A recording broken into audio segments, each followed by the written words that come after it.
mënyrë tjetër e kontakteve të qytetërimeve ka qenë edhe rruga tregtare. Tregtia është një lloj, si them, një lloj mesazhi ose është një formë, një mënyrë e një delegimi, është një lloj ambasadori në vete. Muslimanët kanë vazhduar përgjatë gjithë historisë që të bëjnë tregtime me vende të ndryshme.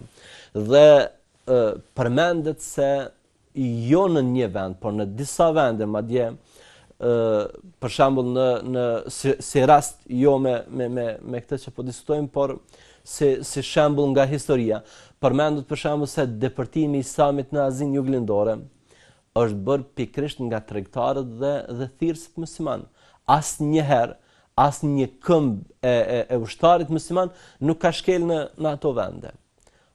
Malezia, Singapore, Brunei, Indonezia, Fetani në Tajland, pra janë vende ku Islami ka depërtuar pikërisht nëpërmjet këtij kanali, nëpërmjet kësaj rruge, nëpërmjet rrugës tregtare.